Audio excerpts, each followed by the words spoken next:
In this video I'm going to talk about the miniature character pieces from the piano cycle Kinderszenen Opus 15 by Robert Schumann.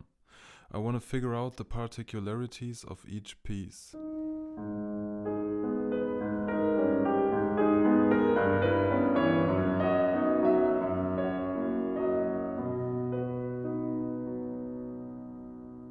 The 13 pieces can be referred to different moods and situations in a children's world.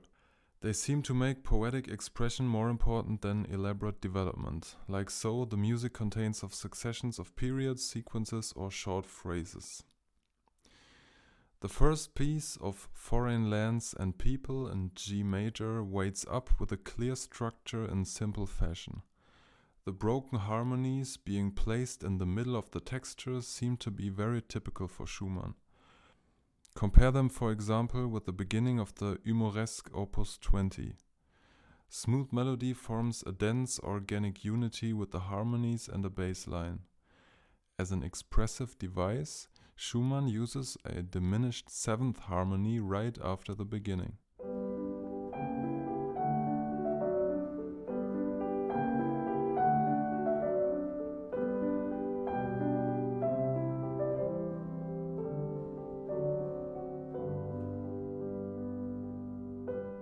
The second piece, Strange Story in D major, has a dance-like character. Special about it is the conflict between two contrasting structural elements. The first one is rather funny with an upbeat leading to a lively dotted motive. The second one is more lyrical and ends the period in an unexpected legato unison, now setting the dotted rhythm on the upbeat, which is a bit confusing, I think. It's also confusing because the cadence at the end is delayed to the second beat.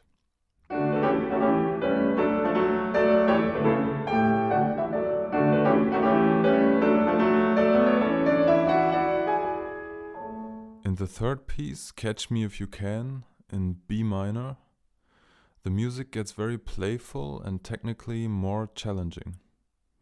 The middle section seems to run away. By using two deceptive cadences, Schumann sequentially moves from G major to E minor and from E minor to C major.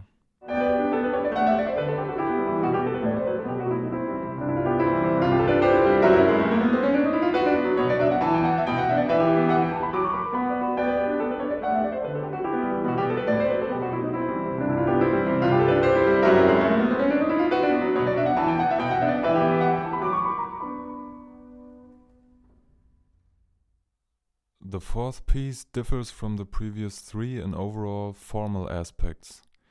It does not make use of full periods, but uses just fragmentary two-measure phrases. Each of only 3 different phrases gets repeated, which can be well referred to the title Pleading Child. Schumann starts off with the shaping of the dominant, beginning with a major ninth harmony. Like so, the piece begins with an unstable dissonance. The tonic D major is only touched shortly, and the only cadence of the piece is not to D, but to A major. On a half cadence, the piece ends unstable like it begun. Now you'll listen to the first 12 of the 16 measures of the piece.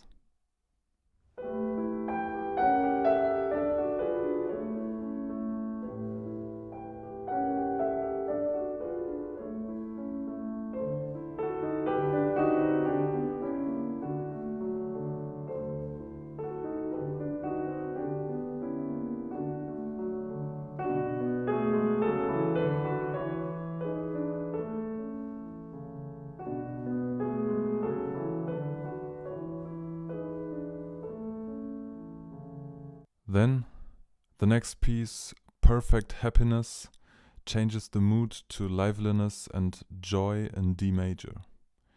It continues the previous one by starting with the same dominant harmony. An agitated texture forms an 8-measure period, where in the second half the melody rises up from the bass, lending the character more activity. As typical for Schumann, he uses imitation. The opening motive of the right hand is repeated in the left hand. There he cleverly sets a pause on the third beat in the top voice to give the peak note more weight, like so it may seem to belong to the melody of the top voice. The period is simply repeated 2 times. In the third appearance, Schumann shifts to the relatively distant third related F major and seems to heighten the intensity of enjoyment, before closing back in D major.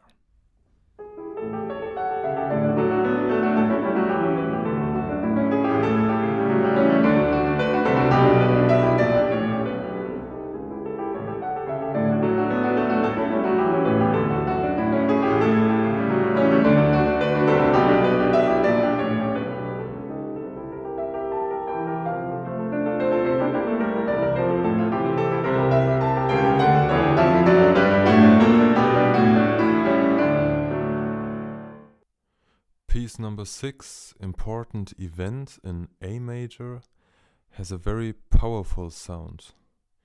Heavy chords and octaves underline the joyful vibe in strong fashion by setting 4 cadences in a downward direction. Probably one will hear the first chord as a downbeat because it's the tonic in root position, but in fact it's an upbeat instead. Recognizing this, the piece will sound slightly different after. The middle part in D major follows in a highly festive way with very deep octaves.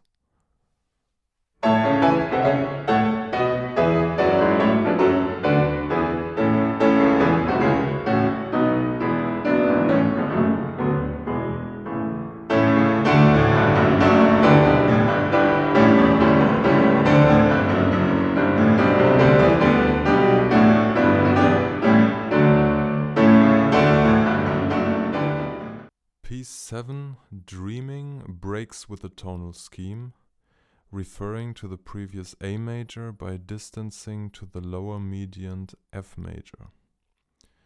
The dreamy character of the music is created with a very dense polyphonic texture.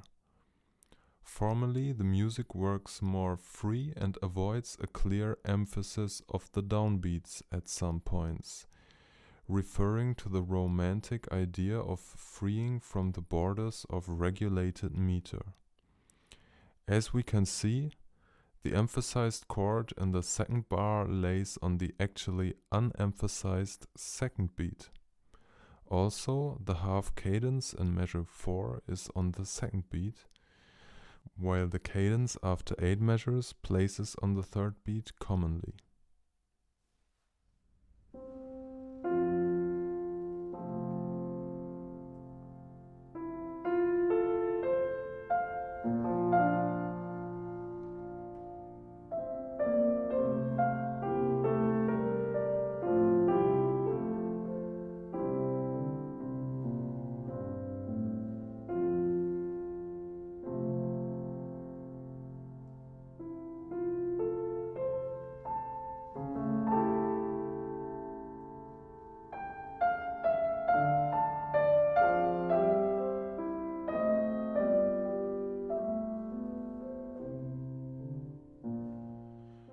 The next piece, At the Fireplace, stays in F major and uses the same upbeat as in the previous. It is characteristic for the spicy chromaticism and some jumps in the melody, and the constantly syncopated accompaniment figures, producing a cheerful, cozy vibe.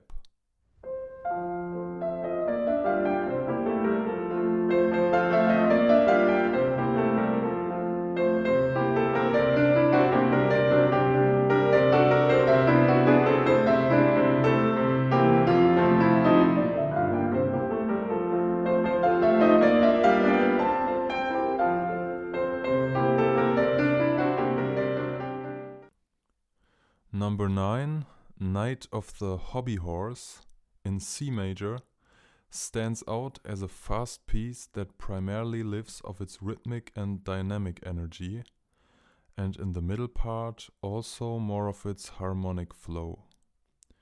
Schumann sets the accents on the third beat and creates the feeling of an upbeat leading to it, but in fact the piece has no upbeat. But he never departs from that schema, and like so, a moment of irritation really stays off. Referring to the title, I would describe the character of the music as slightly martial and triumphant. In the middle section, the music gets more dramatic by using more harmonic activity, dissonance, and by passing a minor key.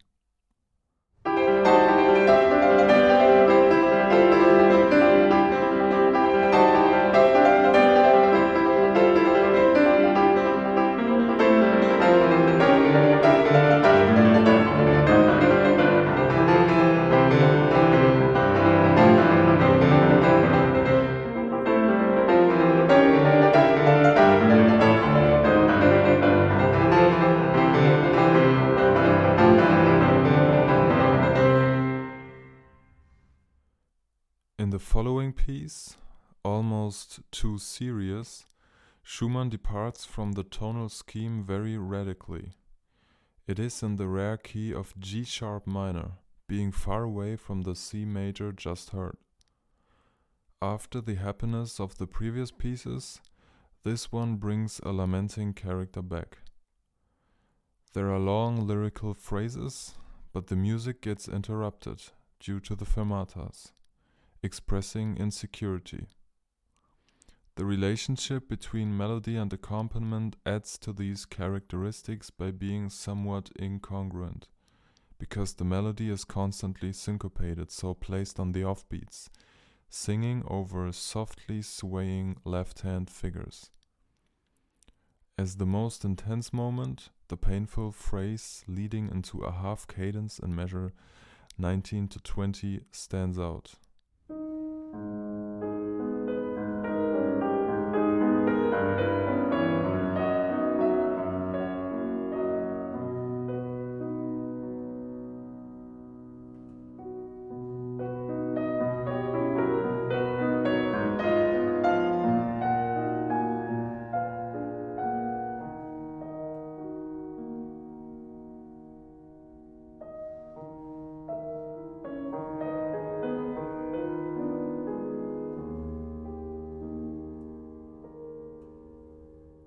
After this, we return back to the home key of G major in the piece Frightening, but not directly.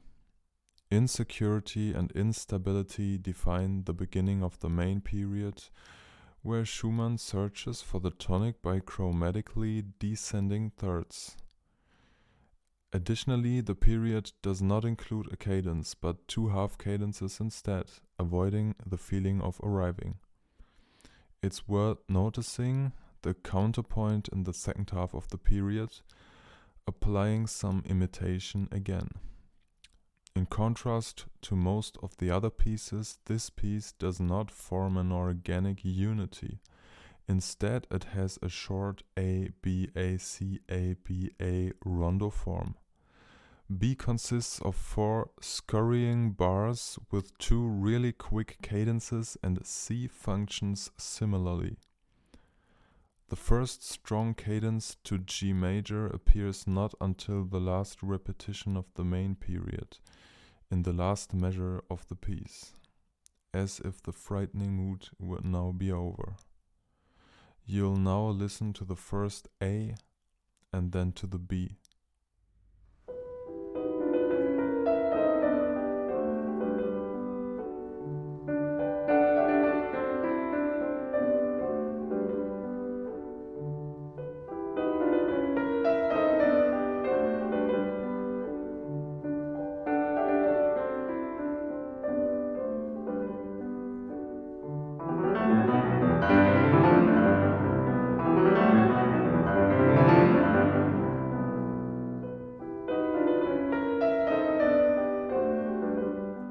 The second last piece, Child Falling Asleep, is the loveliest piece in my opinion, and the third piece in a minor key, E minor.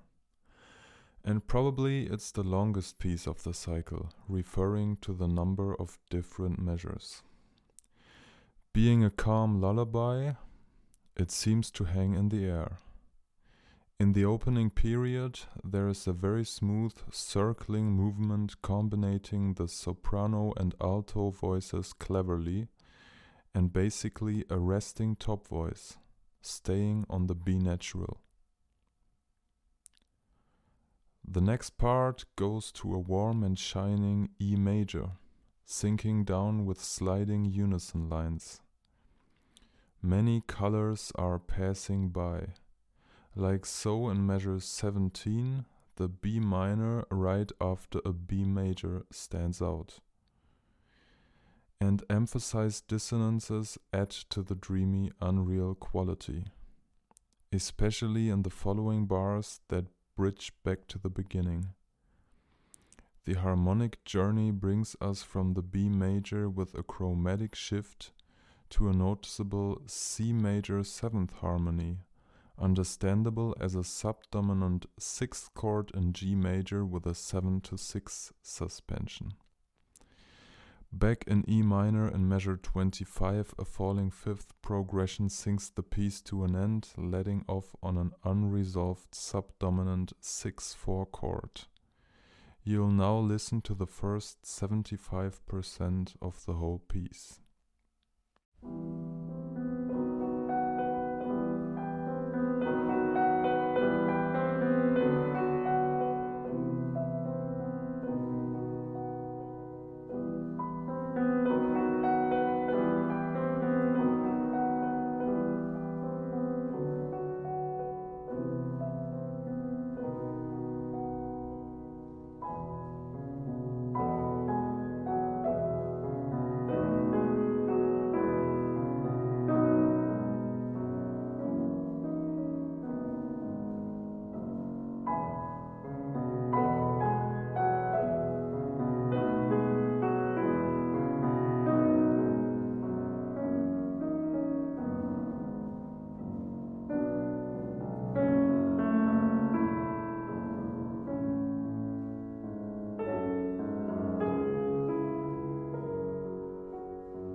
As an addition, the last piece, The Poet Speaks, is back in G major and forms a calm highlight.